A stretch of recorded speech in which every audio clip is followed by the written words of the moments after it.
Buenos días, mi equipo está conformado por Jorge Vizcano, Leonardo Mesa y Jesús Viedma y mi persona, Natisa Magallanes. Nosotros le venimos a exponer sobre el procesamiento gráfico. El procesamiento gráfico, ¿qué es? Es un componente que necesariamente se encuentra instalado en nuestro ordenador, el cual se dedica al procesador de todo lo que tiene que ver con la salida de video a nuestro monitor de salida. Es decir, si no existieran monitores, no existieran tampoco procesadores gráficos, y mucho menos los juegos en 3D, ya que su existencia es indispensable para crear, procesar y renderizar las texturas a efectos digitales. Entonces, esto quiere decir que los procesadores se pueden encontrar dentro del mismo CPU, que se pueden llamar como gráficos integrados, o también se encuentran en una tarjeta de expansión llamada tarjeta gráfica. Buenos días, soy Jorge Luis Vizcano. Vengo a presentar el tema de la historia de la tarjeta gráfica. Como podrán ver, la historia se remonta en los fines de los años 60, cuando se dejaba de usar las impresoras como pantalla. Para tener una idea, para dar el gran salto a los monitores, no obstante, en sus primeros años realizaban apenas algunas funciones que estaban integradas en la placa base. La salida de la imagen, pese a las limitaciones de su trabajo, era imprescindible. Los primeros gráficos 3D verdaderos comenzaron en los antiguos controladores de video VDC, conocidos como cambiadores de video y generadores de dirección de video, que actúan como un puente entre los procesadores principales y las pantallas de flujo de datos, que en instantes se convertían en un video de mapa PIC de salida. Mi nombre es Leonardo Mesa y yo les voy a hablar sobre la GPU versus la CPU. Para saber la diferencia entre ambos motores, primero tenemos que saber qué es la CPU. La CPU consiste en múltiples núcleos optimizados para el procesamiento en serie.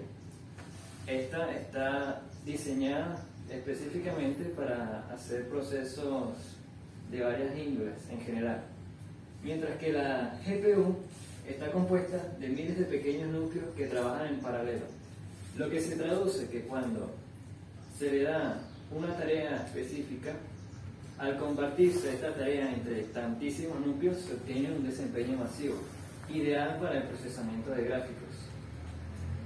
Una GPU y CPU comparten muchas características. Por ejemplo, ambos son motores básicos de cualquier sistema informático y ambos están hechos en base a silicio, pero ambos están diseñados con arquitecturas diferentes y propósitos distintos. Una CPU, como ya mencioné, sirve para cualquier tipo de propósito en lo que se valore el rendimiento por núcleo, mientras que una GPU está diseñada específicamente para trabajar con el procesamiento de gráficos, es decir, en los cálculos de polígonos, shaders, triángulos, cualquier tipo de ecuaciones o cosas que se traduzcan en una salida de video en pantalla. Mi nombre es Jesús Viedma y finalmente vamos a terminar hablando acerca de la programación presente en la GPU.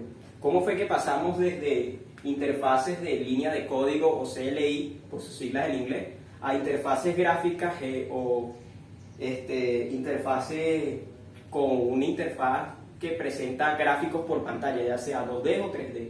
Pues en sus inicios se utilizaba una llamada de servicio al procesamiento de las BIOS, pero esto dificultaba el uso universal de este sistema, ya que mientras más fue creciendo el mundo digital y el mundo de las tarjetas de video y los entornos digitales, pues cada vez había muchos más fabricantes y cada uno utilizaba un sistema distinto, haciendo complicado que la BIOS se adaptase a cualquier sistema.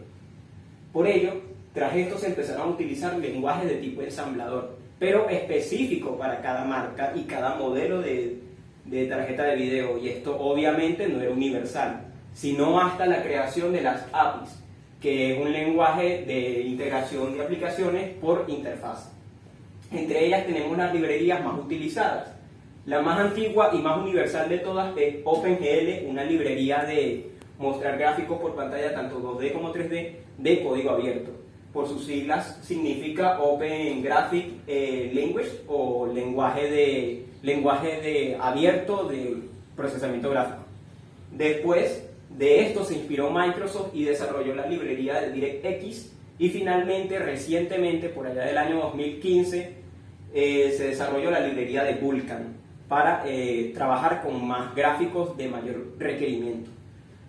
En las librerías de trabajar en lo que son los gráficos, en el caso de OpenGL, inició como un proyecto amateur con gráficos 2D y limitados a ciertos requerimientos. Finalmente se convirtió en un lenguaje de uso universal y multiplataforma. Es decir, que OpenGL es la librería estándar de uso común en millones de dispositivos: Android, iOS, Windows, Mac y Linux. Incluso sus variantes y variaciones basadas en y otros lenguajes. En el caso de la librería de DirectX de Microsoft, se convirtió en una librería de uso cerrado para sus afiliados y todo su sistema de entorno cerrado. Se especificó más que todo en el ámbito del 3D. Finalmente, por el año 2015, AMD estaba desarrollando un lenguaje basado en Mantle, otra API de uso no tan universal y cerrada de la empresa, pero decidieron anclarse al OpenGL e intentar mejorarlo. Finalmente vieron que no podían competir contra OpenGL y decidieron lanzar una librería mejorada y específica para el entorno 3D, que fue denominada como Vulkan y se estrenó en 2016.